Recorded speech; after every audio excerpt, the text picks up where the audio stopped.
Let me talk for a few minutes on the concept of race. And this may be difficult for some of you. What does it mean to be a member of a race? Is it how you look? Is it how you behave? Is it dependent on your DNA? And actually, it has little to do with your DNA. That's been scientifically established.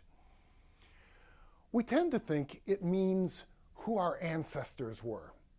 But obviously, the further back you go, the more everybody has the same ancestors. Some people use the metaphor blood to signify group membership. We say it so often we don't realize what we're actually saying. How much of one group's blood do you have? If you have some parentage of this or that blood, others, or you yourself, assign you as to be a member of a particular group.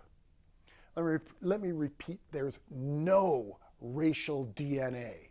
Each person simply has a variety of physical characteristics.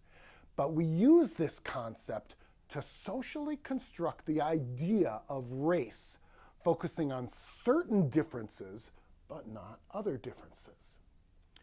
In the history of the United States, we've tended to say that if you have even a small percentage of black ancestry, you're called black, the so-called one-drop rule.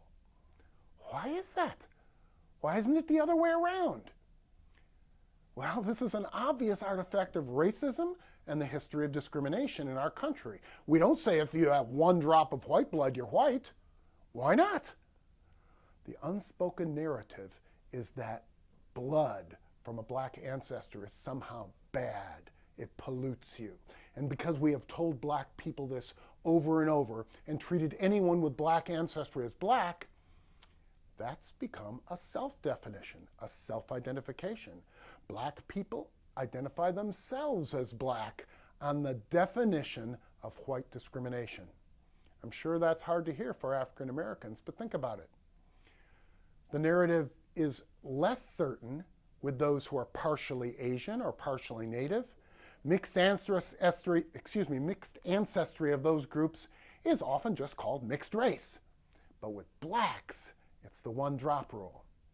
Former President Obama is seen as black, regardless of the fact that his mother was white. And he also thinks of himself that way. Why? Because he's been told by others that he is black. Everyone has treated him as black, and that is now how he perceives himself. This is going to be true for all of us. We see ourselves in the way others have labeled us. Frustrating to admit, but true. Where does one race stop and another begin? Is Judaism a race? Is Arabic a race rather than just linguistic? DNA shows that we're all essentially the same, but everyone has varieties of appearance that are governed by DNA. Height, hair color, skin pigmentation, ranges, and facial constructions. Yes, people are different. They're different in so many ways. Now, is there such a thing as a Hispanic race? Why do we even use that category to group people? And by the way, it didn't even exist until recent times. But for some reason, we wanted to label all people who spoke Spanish as a race. And we constructed the Hispanic race. And white? What the heck is that? Who is white? How do you know?